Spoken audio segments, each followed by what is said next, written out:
안녕하세요. 감동사연 채널 왈칵입니다. 꾸준히 한국과 각별한 인연이 있는 외국인 분들의 이야기를 생생하게 전달하는데 힘쓰도록 하겠습니다. 이제 오늘의 사연자분 모셔볼게요. 사연자분 안녕하세요.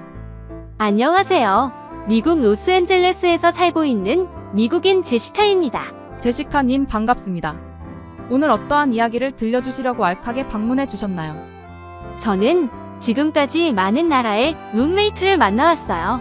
그들을 만나면서 보고 느꼈던 것에 대한 얘기를 들려주려고 왈칵에 찾아왔습니다. 그렇군요. 본격적으로 제시카님의 사연 소개 부탁드립니다. 우리 아버지는 직업 군인입니다. 따라서 로스앤젤레스에만 있는 것이 아닌 해외로 자주 파견 나갔죠. 어머니는 아버지와 함께 파견 나가기를 원했습니다. 그래서 제 동생과 저 또한 자주 파견 때문에 이사 이동을 해야 했죠.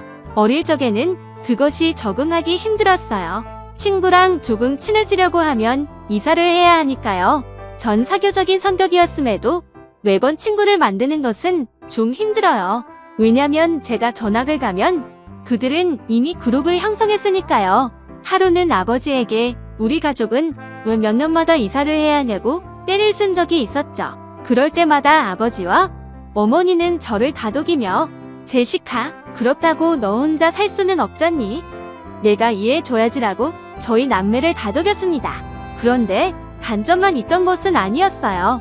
여러 나라를 다니면서 다양한 외국인 친구들을 만들 수 있었고 외국어 실력이 자동으로 늘었죠. 지금 생각하면 남들이 하지 못하는 새로운 경험을 할 수 있었기 때문에 아버지에게 오히려 감사한 마음이 듭니다. 지금 저는 성인이 되어 미국의 한 대학교에 다니고 있습니다. 이곳에서도 룸메이트 생활을 하고 있지요. 저의 많은 글로벌 친구와 어느 날은 이야기를 나눈 적이 있었어요. 어느 나라 사람이 룸메이트로 되었을 때 가장 힘드냐? 라는 주제였습니다. 그런데 그 친구들이 공통으로 말하는 하나가 있었어요. 바로 대한민국 사람이었습니다. 한국인이랑 룸메이트가 되면 정말 힘들다고요. 그러나 저는 한국인 룸메이트를 굉장히 선호했거든요. 우리는 관련 룸메이트 이야기로 밤을 새울 정도로 열띤 토론을 했었습니다. 제가 생각하는 한국인 룸메이트의 장점은 기본적으로 모든 것이 적당하다는 것입니다. 선을 잘 지켜요. 적당히 예의도 있고 유머도 있으며 놀기도 잘 놀죠. 가장 좋았던 점이 싸우기라도 할 때면 그 뒤로 뒤끝이 없다는 점이었습니다. 성격도 매우 시원스러웠죠. 아마 동양인 중에서 제일 쿨했던 것 같아요. 글로벌 친구들에게 왜 한국인 룸메이트랑 살면 힘드냐고 물어봤어요. 공통적으로 하는 말들을 정리해서 알려드려 볼게요. 첫 번째가 너무 깨끗하다는 겁니다.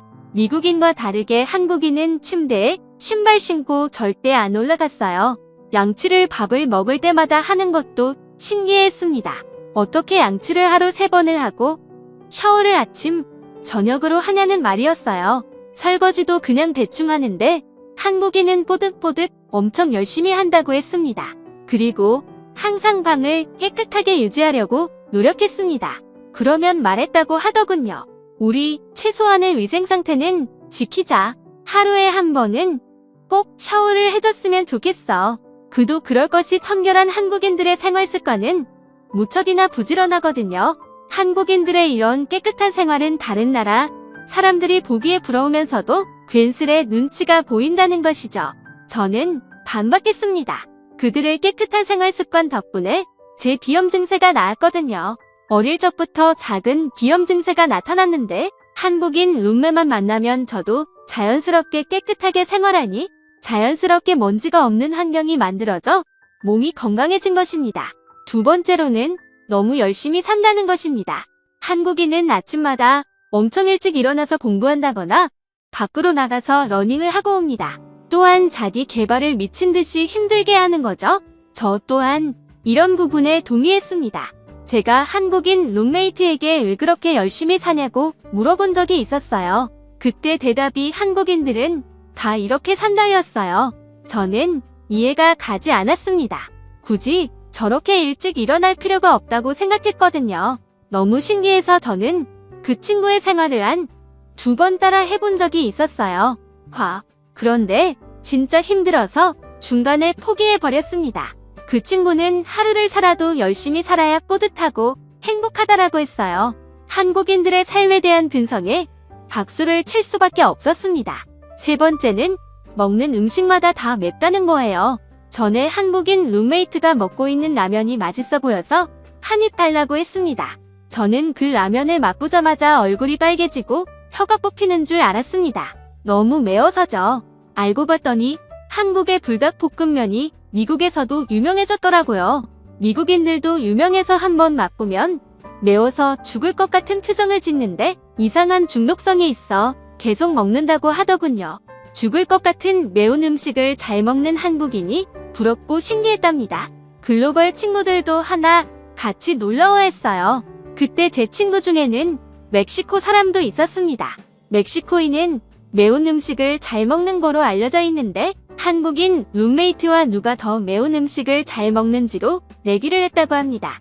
그런데 그 내기는 멕시코 친구의 완패로 끝이 났다고 했어요. 마지막으로 한국인은 너무 잘 논다는 것이에요. 한국인은 음악, 춤, 술을 전부 다 잘 즐기는 것 같아요. 앞서 말씀드렸다시피 아침 일찍 일어나서 그렇게 부지런한 생활을 함에도 불구하고요. 놀다가 새벽에 들어와서 5시간 정도 자고 일어나서 운동을 하고 공부를 하는 한국인이 사람이 맞는지 의심이 갈 정도로 신기했어요. 한 번은 외국에 있는 한인타운을 한국 친구와 함께 간 적이 있었습니다. 저는 그곳에 있는 한국식 노래방이라는 곳을 갔었죠. 댄스 음악을 틀고 노래를 부르며 춤을 추는 한국 친구들을 보니 왜 한국인이 흉과 얼의 민족이라고 하는지 알겠더군요. 온몸에 관절이라는 것이 존재하는지 오징어처럼 웨이브를 하고 다리를 찢으며 춤을 추는데 또 노래는 어떻게 그렇게 잘 부르는지 너무나 신기했습니다. 한국 K-팝 아이돌이 라이브 실력으로 미국 시장에서 인기가 있는 이유는 괜히 있는 게 아니었습니다. 모든 한국 사람은 전부 춤추면서 노래를 잘 불렀거든요. 노래방이 끝나고 한국 친구의 손에 이끌려 포차라는 곳으로 갔습니다. 한인타운이어서 그런지 한국인들도 많았고 다른 외국인들도 많았어요. 그곳에서 만들어준 한국인 룸메이트의 폭탄주를 저는 잊을 수가 없답니다. 친구는 고진감래라는 술을 만들어 주었어요. 저는 그게 대체 뭐냐고 물었죠. 쓴 것이 다하면 단 것이 온다는 뜻의 사자성어가 고진감래이고 고진감래의 의미를 가진 폭탄주가 고진감래주라고 했어요. 친구는 소주잔 2개와 맥주잔 1개를 제 앞에 놓고 맥주와 소주 그리고 콜라를 주문했어요. 소주잔 하나에 콜라를 채우고 그 소주잔을 맥주잔 안에 넣었어요. 그리고 다른 소주잔 하나에는 소주를 채우고 또 맥주잔 안에 넣는 겁니다. 마지막으로 맥주잔에 소주잔이 잠기도록 맥주를 넣었어요. 그리고 저에게 그 잔을 주더니 원샷이라고 외치고 마시라는 거예요. 저는 시키는 대로 했습니다.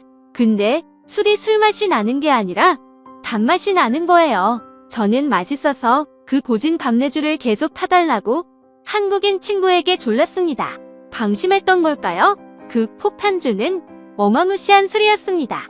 저는 필름이 나가서 다음날 숙취로 고생을 좀 했거든요.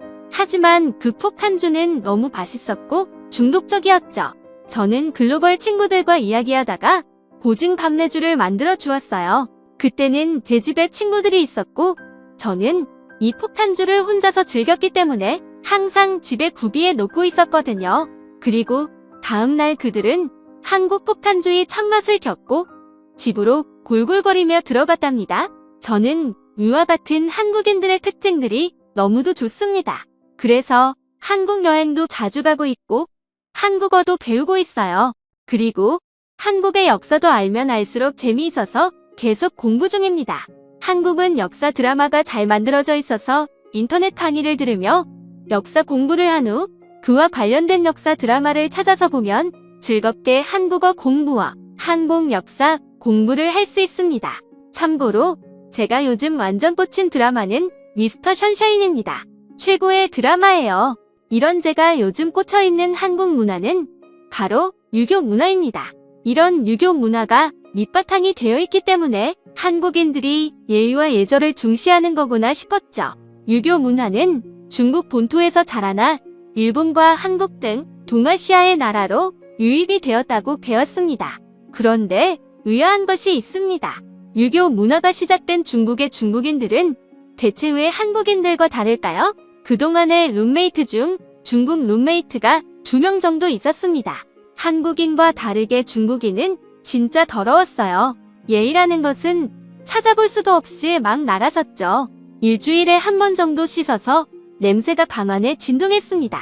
제가 제발 좀 씻으라면서 면박을 줘도 영어를 못 알아듣는 척하면서 중국어로 이상한 소리를 한 다음에 그냥 이불 속으로 들어가 자는 겁니다. 그래서 저는 한동안 전에 살았던 한국인 룸메이트가 그리워 매일 밤 우열하기도 했었습니다. 여러분, 진짜 궁금합니다. 같은 유교 문화가 바탕이 된 나라인데 중국인은 한국인은 왜 이렇게 다른 거죠? 내 궁금증을 해결해주세요. 그럼 제 사연 들어줘서 너무 땡큐. 미국에 사는 제시카님의 사연 잘 들었습니다. 제시카님의 질문에 대한 여러분의 생각은 어떠신가요? 댓글로 남겨주시기를 바랍니다. 지금까지 감동 사연 채널 왈칵이었습니다. 감사합니다.